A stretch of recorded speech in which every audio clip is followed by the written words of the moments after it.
Welcome to Facing the Nation for September 15th. It is a pleasure to be here with you again.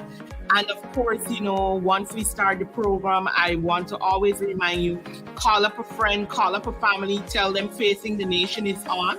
Of course, you can view it on our social media platforms, People's National Congress Reform page on Facebook, APNU AFC page on Facebook, on our YouTube as well, People's National Congress Reform, and of course on Channel 6. So you can't miss it. Today's program is going to be an exciting program.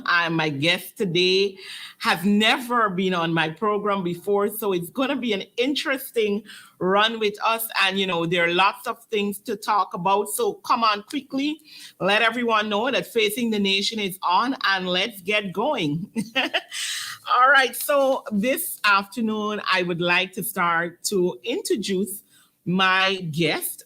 She is no stranger to the platform. She's no stranger to the media. She's no stranger to Guyana.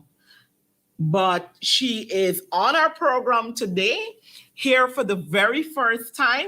So, we'll go through all the things we do when we have our first-time visitors. She is none other than Juretha Fernandes, Member of Parliament. Welcome. Welcome. Thank you so much. Thank you so much for the introduction. It is great to be here. It's surprising that I've never been on this program before. I was thinking about it too. Very surprising that I have never been on this program before, because Facing the Nation is one of the platforms that's out here making representation every single week for persons in Guyana, and it's quite a privilege to be here to have discussions with you today, Shanika. I'm happy to have you. Now, I usually start off, especially with our first time guests, because, a lot of the times you're doing so much representation, you're out there fighting for a cause, and people just see that part of you. And, they don't get to know the lighter side of us. So I like to give my viewers an opportunity to share the lighter side of themselves with my audience. So on that note, I want you to start out by, telling us where you're from and just a little about yourself in that context. Yeah. Well, like you said earlier, I'm basically no stranger to Guyana, but a lot of persons just see you as a politician, like you're rightly saying. And software side is most importantly, I'm a mother. I have two wonderful daughters, and that's my priority. Everything else comes after that. I'm from Bartica, born and raised in Bartica, went to school there. My nursery, primary, and secondary education was in Bartica. And I did pretty well for myself back there, So a lot of times I only speak about things that I know about, and I learned that from all of my all the persons that helped to mold me along the way. Again, Region 7 was the area in which I dipped my feet, or dipped my toes into politics for the first time. 2016 is when I actually joined that local government system there, and was part of the first ever town council of Bartica. Quite a learning experience there. Served under Mayor Gifford Marshall. At the time, the deputy mayor was Kamal Assad, and we had quite an interesting role. Achieved a lot was achieved during that time. And I can tell you that Bartitians were very, very thankful for all the work that was done. And Mm, then even today, you can see one of our signature projects during that time. And the mayor had spoken about this on several platforms. The former mayor, Gifford Marshall, is the project there at the Golden Beach. Persons love to go to the regatta. You go there and you see all those nice benches and the lighting and everything is looking so nice. That was one of the first projects we did there mm. at the town council. Absolutely amazing. But that was my introduction into politics. Well, international politics, because I also did politics at the University of Guyana from my time there from 2006. We went into the student body election contest there. I was a part of the team that was putting up candidates to run for elections and so forth. We had 2 good years there. One year we lost by just like a four votes. The next year our candidate won the election. So it has been quite my passion to be in a state of representation for people. So I guess that is why I am here today at the level of parliament and making representation for people. But that's basically what it is. A great bit, because I was definitely going to ask, and I know you were saying that you did representation in Parliament, at the University of Guyana, and you started as well in your community. But was there anything special that drove you to getting into representation of people in politics, particularly? Most definitely. Like I said, I grew up in Bartica, and growing up in Bartica, I my family was not one of the well-off families, so I came from a very, as persons say, humble beginnings. Mhm, And when you come from humble beginnings, you get a first-hand experience as to the challenges, the difficulties that mhm, persons face under those circumstances, and also how persons are basically discriminated against mhm, based on your social standing in society and all the social class that you fall within. So it has always been my passion to firstly get educated so I would know what I'm talking about, and mhm, thereafter to put myself in a position that I can speak for those persons that are not in a position to speak for themselves and represent themselves. So that's where that came from. And I can also say that being from Bartica, more of the hinterland community, when it comes to indigenous representation, it is something that Guyana needs more. And I always believe that it has been my lived experience that indigenous people are not equally treated. And mhm, that's just raw facts of it. So it has always been my aim to make sure that we can bring to light all of the many talents of persons living within the hinterland, and definitely not to be seen. A lot of times, Shanika, and I want to say this to the nation. A lot of times you see indigenous leadership coming forward, and every single time you see them, they're categorized as, oh well, this person's place as indigenous leader in the Ministry of Indigenous Affairs. Even if you look at the PVP right now, you'll see the indigenous people that they have more so within their the parliament.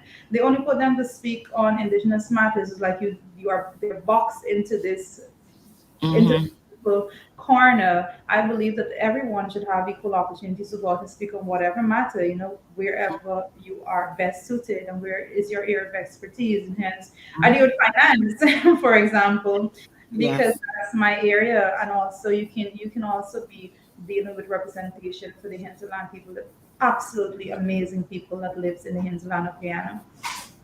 Definitely, definitely. And it's an important point that you made.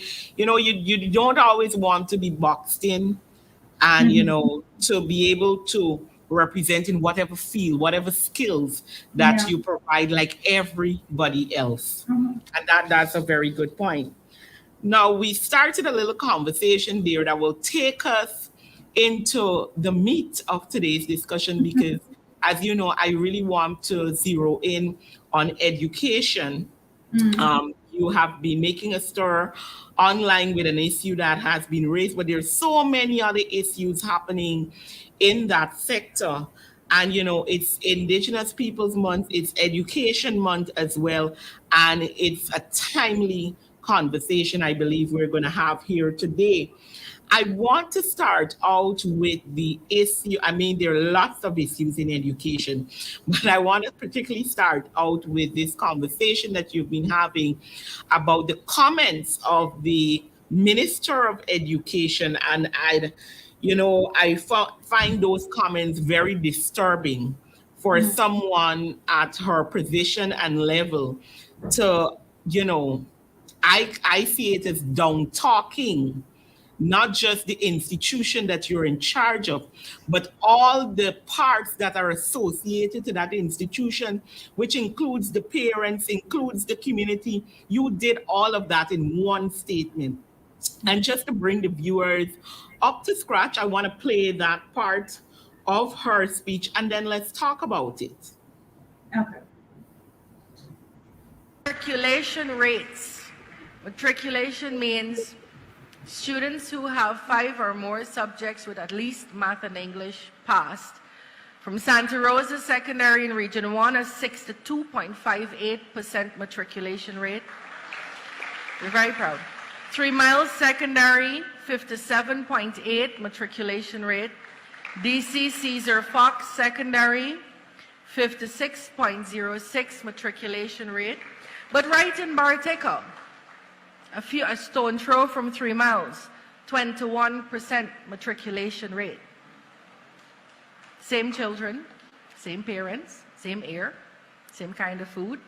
What is it we must do to make sure they look more like 3 Miles? What is it they must do to make sure they look more like 3 Miles? And that was the statement coming from the Minister of Education. Let's go right into it, Juretha. Yeah, it is.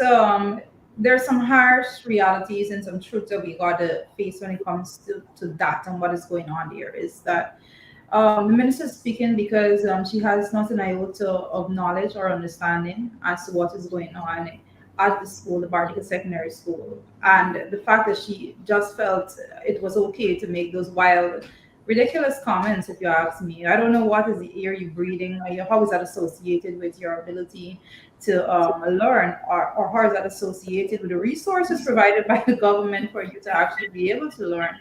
It's absolutely crazy. But more importantly, I think one of the things that is evident there is that the hinterland schools are being severely deprived when it comes to resources. And this is something that I know the Grange-led administration worked tirelessly towards shifting that, and we have to address it. The hinterland schools and that particular school, and I spoke about it in that video that I uploaded. That particular school, as it stands right now, the school is missing 18 teachers. 18 teachers missing from a school, five existing vacancies, and then 13 teachers off the college. And I'm saying five existing vacancies because the system is such that if 13 teachers from a school is at college, then you are not supposed, those are not considered vacant positions at the school. Hence, you're not supposed to have 13 teachers from the school off the college at once. It's absolutely crazy. The school, at first day of school, students turned up. You know when you have graduated from primary school, you off to secondary school, you have this idea that this is an institution of higher learning. You're going, and your parents, set you up to go. When the children turn up there are classrooms without benches, and the students and the teachers had to be just going around the school to find benches, make up some benches broken. It is total mess, ridiculous, absolute chaos at the school altogether. So what I have in turn is the students that are not being supervised, not being taught. One particular day, because I have my niece going to the school, I have it. Barker is small, everybody knows everybody. My niece is a correspondence student at the school. You go to the school one particular day, timetable for the entire day. One teacher is available to teach it. One teacher is at the school basically to teach Wow. children one subject for that entire day. And that's a day that you actually have a teacher to teach. It's absolutely, it is crazy at the schools.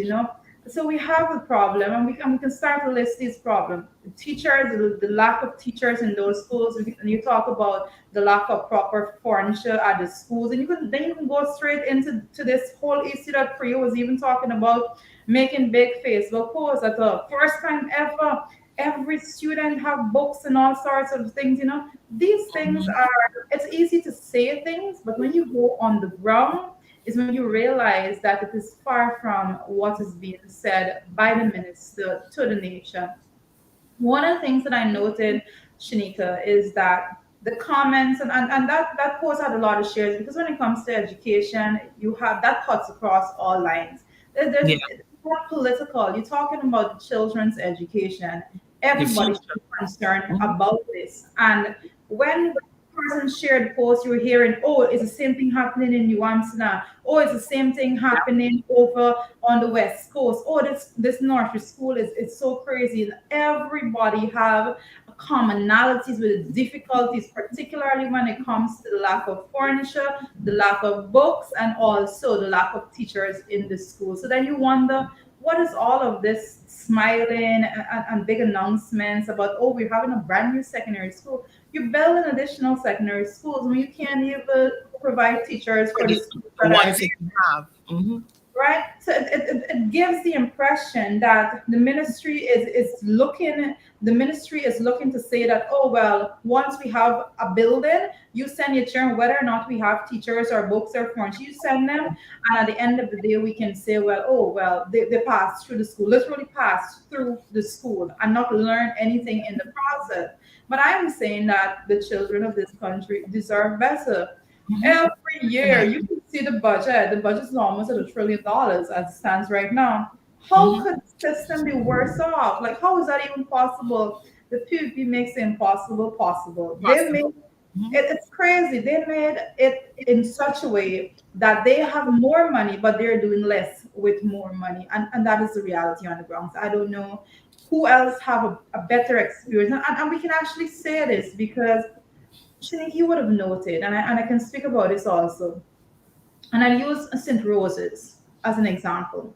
St. Rose's School, one of the top schools in the country. I know St. Rose's, that was one of the schools that they actually said was going to be delayed for the opening for the first week. And Yes. I can tell you that although that school's opening was delayed for the first week, on Wednesday, those new students going to the school was online in classes. Okay, so it begs to us to have the conversation as to the lack of equity or even attempt to have equitable distribution of resources when it Mhm. comes to schools throughout the country. And then it's like persons are actively engaging in making sure that a list of schools are doing better always than every other school. It's absolutely chaotic. You cannot do that. You cannot decide that you are going to just cut off resources from schools that are out of the limelight. Basically, you're just going to focus on certain central schools. Central That schools. is what is going on, and then persons have to speak up about it because we have this country is ours. It's ours to represent the children of the country. This is our future, and we have to fight for them. Shanika, there are secondary schools with scores of students that don't know to read and write for a Yeah. term. You Correct. understand? They don't know to read and write. The teachers then are faced with the same curriculum to guide those children as the other schools. It's Mhm. crazy. We have teachers, and I have to say this at this point, we have teachers that are going above and beyond the call Mhm. of duty. They are giving their all to the job. And I can tell you that we have many of those in Barticle. But then we also have a system that is not providing the adequate resources for them to function efficiently and effectively to get those results that they're working so hard to get with these students. You know, you made the point of the amounts of money that the government now has access to. And it seems that our education system is not getting better with all the billions of dollars being put in. Rather, it's getting worse.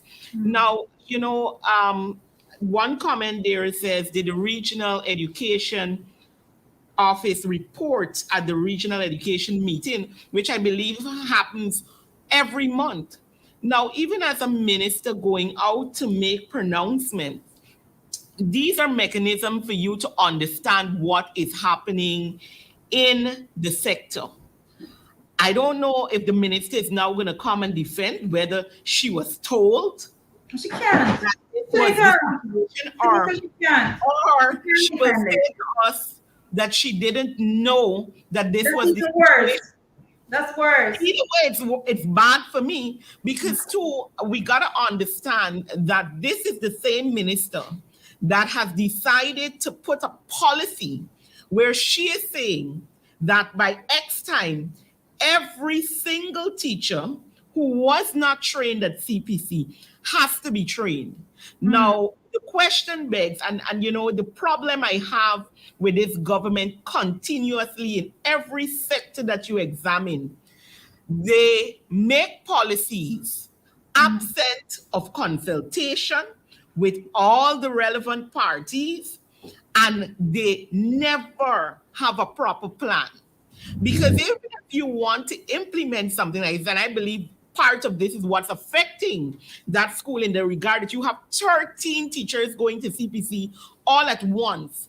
If you understood that you needed the teachers there, I'm sure that a lot of them have already have years of experience teaching as well, and in sometimes they may even do better than some that are trained at CPC. I'm just giving variables here because at the end of the day, even if you want to do that, you have to look at how it will affect the school, how it will affect the children, how will it affect what is the real aim of the education system, which is to ensure that every child in that age range is properly educated. And yeah. it appears clear that under the stewardship of this Minister of Education, there is no planning, no consideration, and no real consultation to ensure that the things that should be happening at the schools are set. The fact that you had to basically put out a list, September comes every year. This is the beginning of the term. And almost every time under this particular government, when you're heading into schools, people complain yards aren't weed, they don't have furniture, there's furniture that, you know, nails are pointing out, it's not properly fixed. Why are we recurring? I had this situation where there was a complaint from a few schools where the subsidies that is given to buy what you would call, stationery for school. The Friday before school is to be open, they haven't received that subsidy Yeah. to get those things. Yeah, but there's so much. Like Shiniki, you're absolutely correct, and there's so much more because the question of the person that asked the regional education office, report that to at the meetings, and I can say, my answer to that is simple. Is my answer to that is that the teachers didn't just go to college; they were released to go to college. Authority released them to go to college. So this is not something that you have to report. What should have been reported, what should have been advised, and should have been a consultation process is that we have 13 teachers that wants to go to college at this particular time for whatever reason to get there because it's a finishing off process. Because what they do is the teachers that are in the hinterland, they try to keep them there and do some work and send some work on flash drives and all sorts of nonsense. But I'm not going to get into that right now. But Mhm. coming down to the end of it, now the teachers have to be in Georgetown to do some other courses that they are not offering for them within the outer region. So those teachers now came down. They were released. They were released by the ministry to come down to do that. Ministry is not they don't have to be appraised of this information. They released the teachers. Okay. So they came down now. My thing is, Shanika, that you had 2 months. You Mhm. knew that they were not there. You had Mhm. 2 months. The situation was chaotic before also. After the last storm was not much different. But I said you had 2 months to put systems in place to make sure that when the school reopened in September, that you had teachers there to teach the children. You know what those teachers are doing right now? Because I can get into the details of this particular matter. Right now, those teachers, they were teaching before, they were at the school, they were teaching, then they had to come down to town. You know what process they're in right now? right about now, they are in the process of training that requires them to be in a classroom to observe other teachers teaching, and that is what they're doing. So they have been spread out within schools in Georgetown now to sit in a class to watch another teacher teach while their school have 18 teachers missing, Mm. right? You have to be innovative. Leadership calls for a very much of a hands-on approach. You have to be innovative in dealing with these situations. If you need to hire teachers that are retired, bring them back as temporary teachers. Whatever needs to be done Mhm. needs to be done. But more importantly, that's why I spoke about St. Rhodes School at the beginning, being closed for Mhm. 1 week. The Bartica Secondary School should have never been opened. That should have been on the list of school that was not opened Mhm. because it don't have teachers. How could you put children at risk? How can you No let guidance. No. parents Mhm. risk their children's safety by sending them to a school that they don't have teachers to supervise them at the very least? How can you even do that? I know those are the things that we have to have major, major issues with. It's crazy as it is. Yeah, definitely. We already went into the talk about the preparation for school, and I would have noted that the the government, we've been talking back and forth about monies for public servants generally. There's been the bargaining with teachers to have an increase, and I think it was last week or early this week I saw the government putting out a notice saying that they will be paying. I'm not too familiar with all the terms in that regard, but they'll be paying some amount of money to teachers on a certain scale, and but it's payable from October, no retroactive on this, but they're going to pay them X amount of money coming from next month. What's your thought on that? That particular circle is not no, it's not nothing that they have reconsidered payment. There was an error in some teachers' payment, and though and Mhm. that error was brought to the Minister of Education's desk from her very first day in office. This is a 2020 matter that they're dealing with in 2023. I don't see the big excitement. What is the So big excitement? so They're wait, dealing, Shanika, they're dealing with a 2020 here. something that was the minister had on her desk, something that was being dealt with prior, something that she came in to reach on her desk that was just pushed away in a corridor all the time. They have now dealt with that. That's what that is. So then why are you only paying them from October I on there, this correction? Well, I do know that based on what I read, is that the payment would be effective from October, but I do believe that they would do a retroactive from October of 2020. 20. Yes, of Right. Well, 2020. I do hope those teachers get what is due to them in that regards, but we have to continue to call for the government with all of the oil money at hand to pay our teachers better, to Mhm. be able to take care of the education system better, because we should not at this point be sitting down to talk about these issues that we're hearing about. But it's in the same fashion. I saw Gordon Mosley commenting on someone's status to just bring a comparison that for this week when the cricket started, everybody was talking about the toilets, no water, no soap, no toilet paper, no board for you to actually see the score while the match is there. And so that was displayed all over social media. And then yesterday, all the washrooms were fixed, the water was running, you had the soap at every single sink, and they had a lovely electrical board for you to do so. And the thing is, people are at this point praising the government for ensuring that is done. And I said to myself, this is like an abusive partner beating you up the night, your face black and blue, and then in the morning they bring a lovely brand new makeup kit so that you can cover up all the lovely bruises that you have, because they got to be lovely at this point, and cover it up.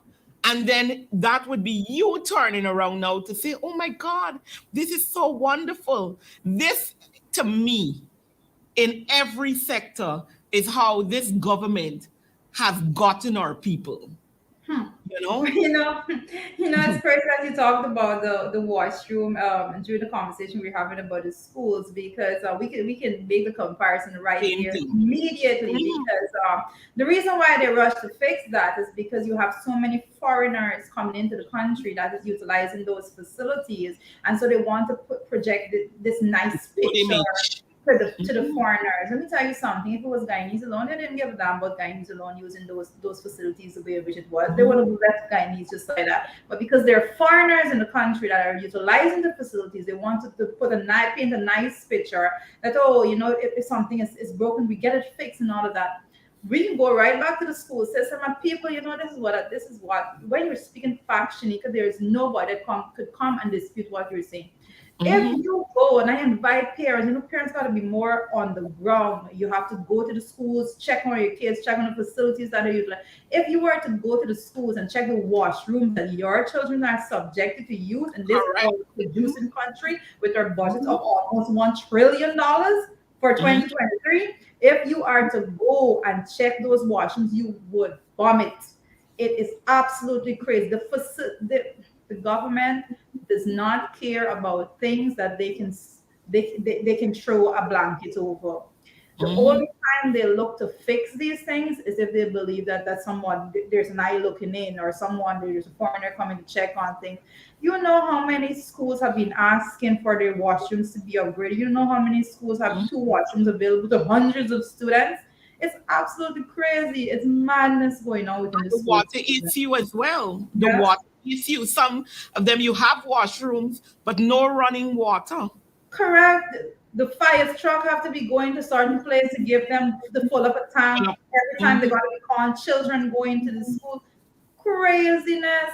There is nothing that people could be boasting about when it comes to the education system. The education sector needs a lot of work. It's a big ministry. It needs all hands on deck. But then I always have a problem when the Minister of Education likes to use these condescending comments. You Mhm. have a hefty ministry that you have to manage. You have to get them off of your high horse, get on the ground, see what is going on, see the challenges that the children are facing right about now, and work to get it fixed. But you used the word a little earlier, Shanika. You said consultation. Consultation is something that people don't do.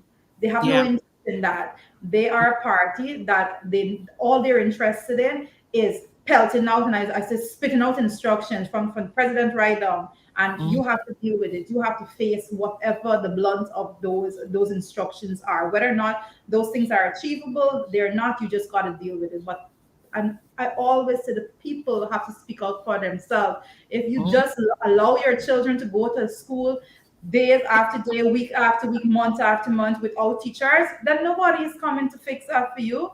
They Yeah. believe you're comfortable. They get to go out there and talk nicely about how much work they're doing within the education system. Your children are at home learning absolutely nothing because they're learning nothing, and they have no teachers, no proper facilities, no water.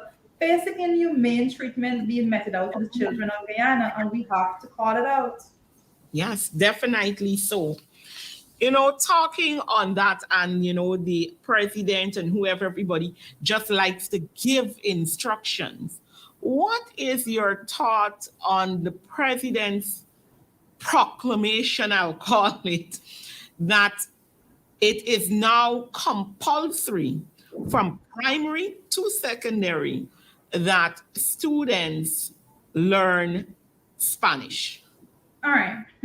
The first thing I have to say is that I'm always in support of children learning foreign language. I think it's a great skill. I think it should be a necessity for persons to know a foreign language. It is a good idea to have the language introduced into the school system. But again, as the Ali administration, in Ali administration style, I put it like that. They come out there, well, not they, the president came out there, made this big announcement, Spanish is compulsory, and then they go and then they say, oh, Well, head teachers, now it's your job to go out there and make this possible. Basically, it's your job to go out there and see how many teachers in the school could teach Spanish and work your curriculum around and see how thin you could stretch them and utilize all the time and whatever. The first thing they had to do, Shanika, was train Spanish teachers before you even get to saying that Spanish is compulsory. The Mhm. very first thing you had to do is train Spanish teachers. And if you had gone down that route, it would have been a smooth implementation. Now, take Bartica Secondary School, for example. Who you going and tell in Bartica Secondary School that Spanish is compulsory? Oh, maths is compulsory. Social studies English. is compulsory. Those things are not compulsory because we're missing 18 teachers at the Bartica Secondary School. So in effect now we're gonna miss 19. I should have raised up to 19 because Spanish teacher got to be now employed. So we missing 19 teachers at the Bartica Secondary School because we need a Spanish teacher. Additional Spanish teachers you will need because one teacher can't teach the entire school. Correct. Okay? So the problem always is a haphazard nature in which people goes around doing things. And the same thing they did again, Ali went out, not to the last building expo, the one before that. Big Mhm. announcement, everybody building houses and so we'll get cement and steel and so forth. And oh, I didn't discuss this with the finance minister yet. Is that the way in which you run Wow. a country? That's how Is you run a that the way country. in which you run a Mhm. country? Absolute chaos. And then again, persons there, the administrators are left to try to figure this out. How are we going to do this? Let me tell you something. Spanish, and I'm from Bartica. Not only Spanish, Bartica, you have Guyanese there, you have Venezuelans there, you have Brazilians there. So this is like Portuguese English, is Spanish, and Portuguese. You have Portuguese. all Mhm. there. I can also say that when it comes to the schools, again, that particular school, I'm coming back to the school all the time because you have so many issues just cocooned into that one school. You have students there in forest form that does not know English. All right, Mhm. they Mhm. don't know English. You We're don't gonna have a add special Spanish to it. system. Mind Mhm. you, we don't have a system that teaches English as a foreign language.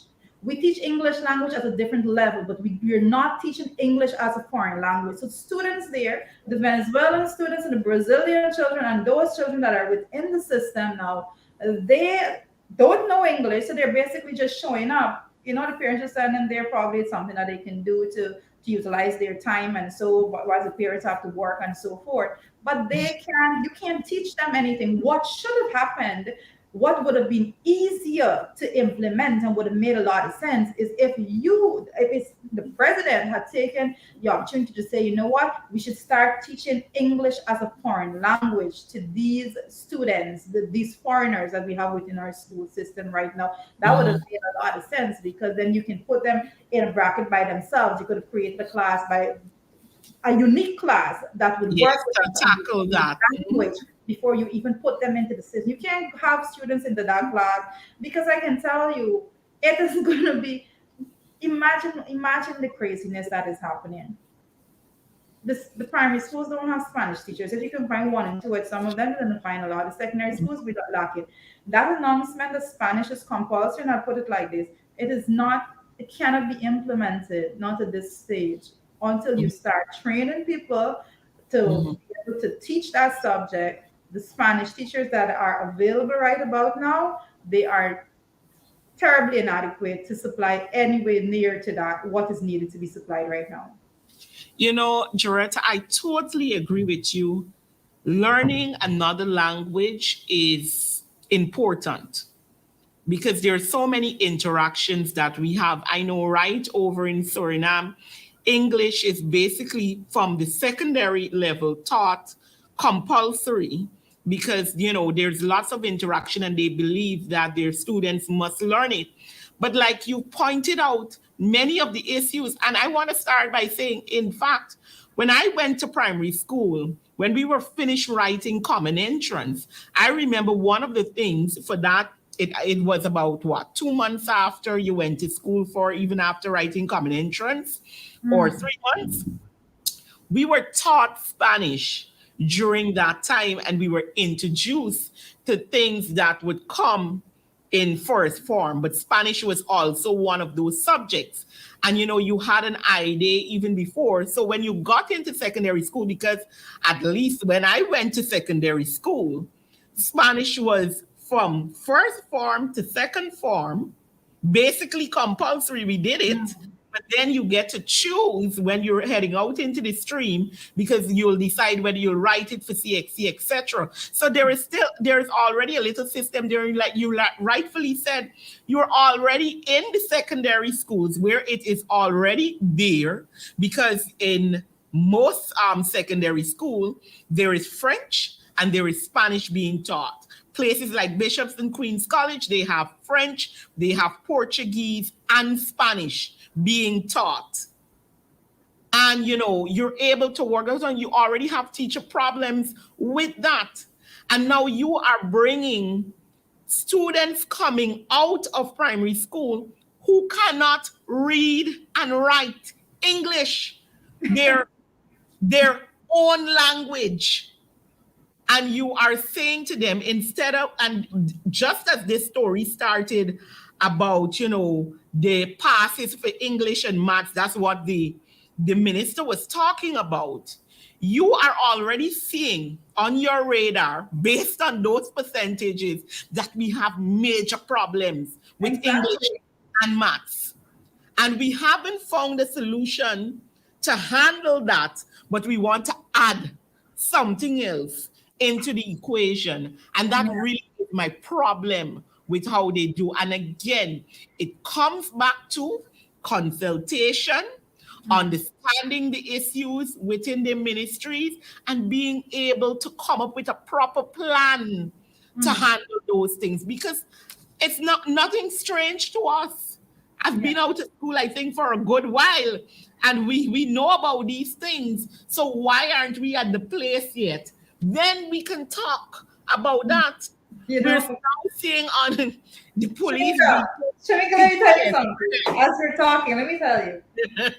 So I did my master's in public administration. I didn't write to University Guyana. I'm Guyanese. That's where I went, and that's where I was schooled there. Excellent courses.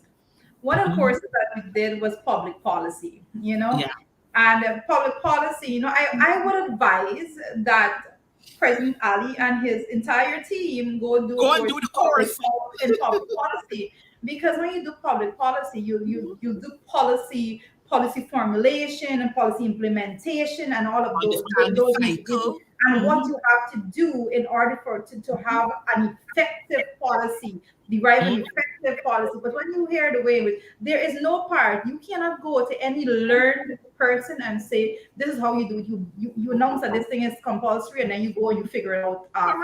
Correct. Right? There's nothing in public policy formulation, implementation, anything like that would guide you in that direction. But that is the situation that we face with persons that doesn't have an iota to understand, or they just don't care, or they just don't care. And I believe, a lot of times I say, these people probably just have somebody somewhere they want to put some money on some table, and we can do this, and we can put some money to it. It's always corruption for me. That's where it comes back to. It's always I definitely agree with you on that, because there is no other explanation. We have ministers who said they have studied at the University of Guyana, did public management, and like you're talking about the public policy course, I did it as well. And it is so basic.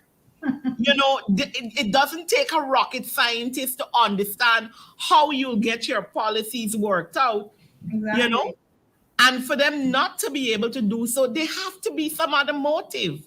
It cannot be that you're so daft. It could not be.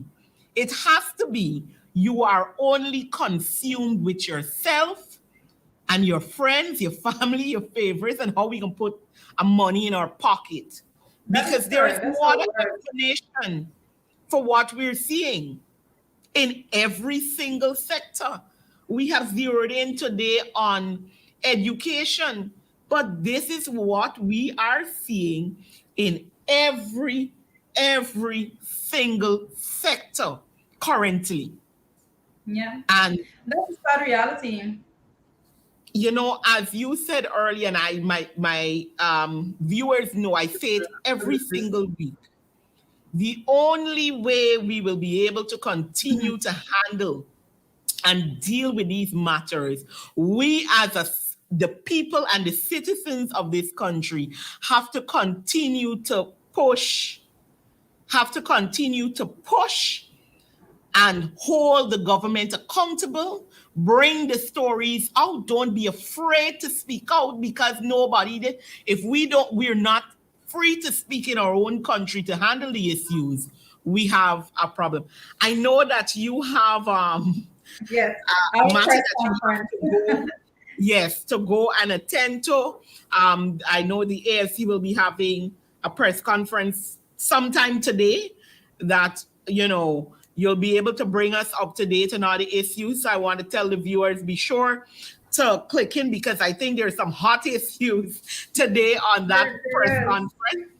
Right. So be sure to do so. Just before you go, any final words, and I'll close off with my viewers, Yeah, since we're talking about education, my final word on education, I'm going to encourage all the parents out there right now. You have students within the nursery, primary, secondary schools within Guyana. I'm encouraging you all to pay attention to what is going on within the schools. Visit the schools, make sure that you're not sending your children out to an unsupervised environment. Make sure that you're not sending them out to a school that does not have water, that doesn't have proper washroom facilities, that doesn't have a seating for your children, and more importantly, a school that does not have teachers altogether. So go out there and be advocates. And I have to say that if you are not speaking up on behalf of your children, then persons are going to treat them anyhow. And I know that we all value our children very much. And I encourage everybody to bring these issues to the front so that they can be fixed. This is beyond political. When it comes to our children's education, this is the future of Guyana that we're talking about. So let us all unite our voices and make proper representation for the young people in this country. thank you so much, MP. Once again, it was my privilege having you today on the program, and I hope it's not the last. We should do this a bit more in other sectors. On finance, there is a lot happening there as Oh well. Lord, I'm not. So, I think I'm going to get into the finance a little bit when I'm upstairs in the press conference a little bit from now. But I can tell you, Shanika, I'm just going to put this out on finance before I leave, right? okay, If you would allow me to just pull up this, because go right ahead. I was looking at the statistics before I even started my trip down to come here. I was looking at the statistics that came out from the mid-year report.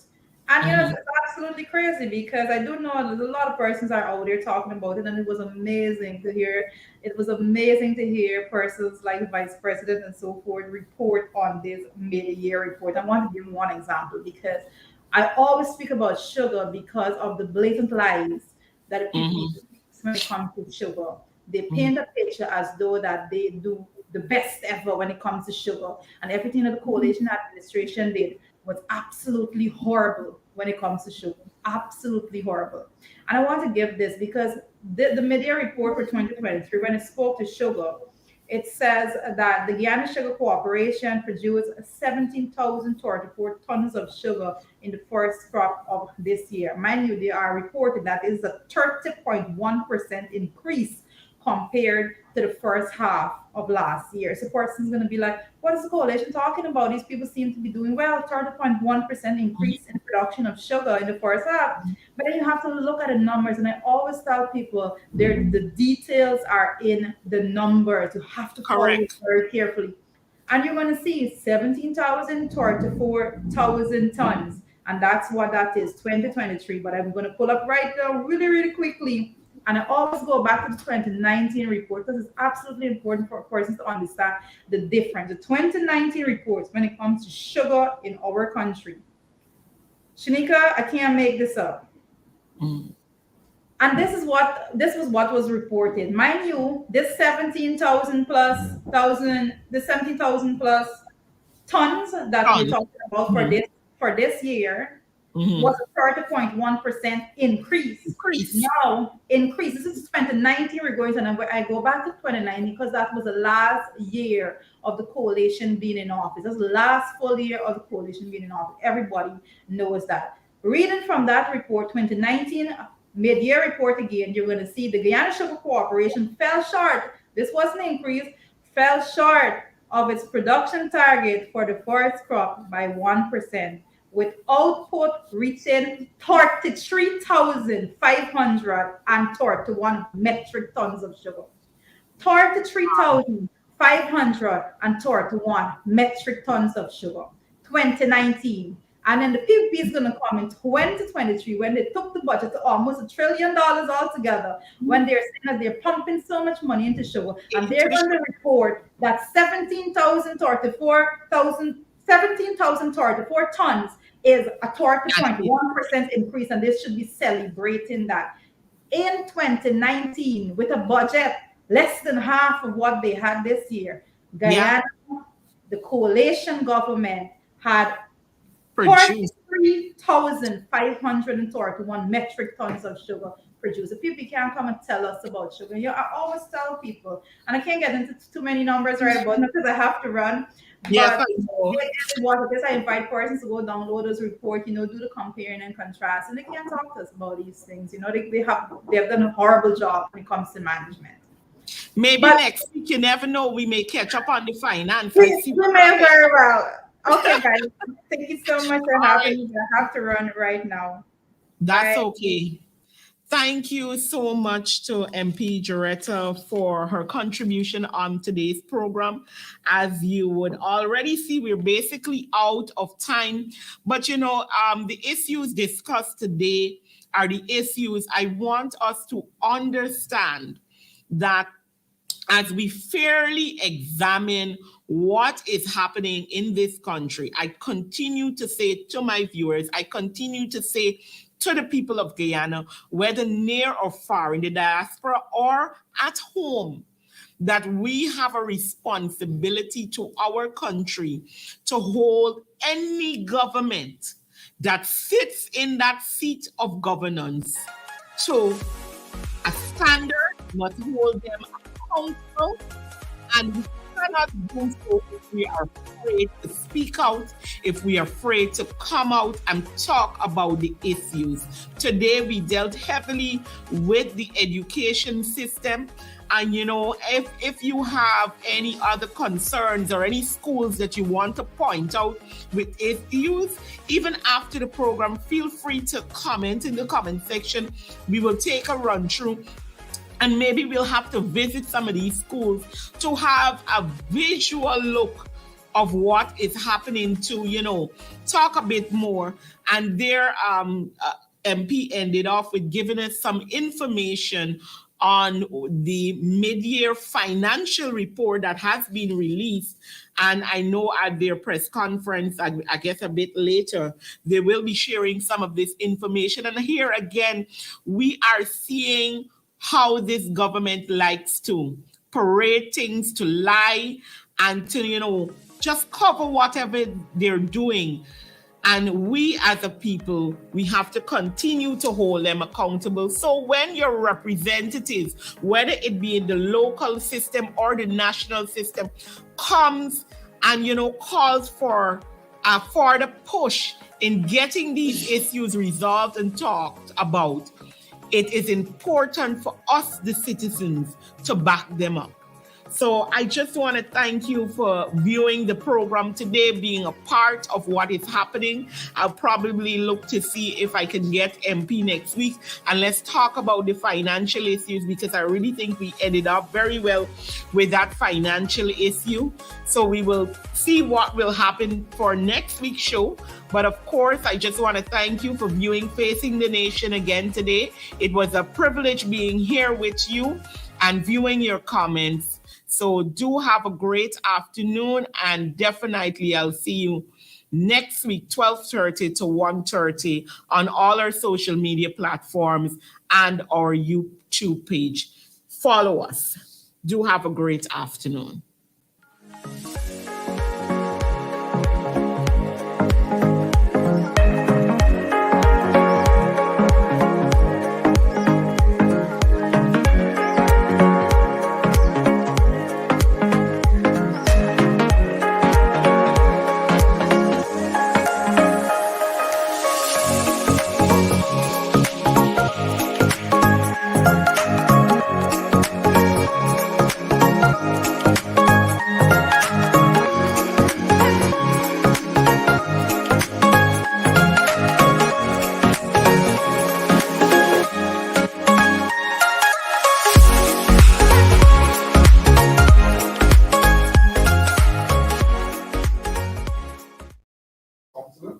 Mhm.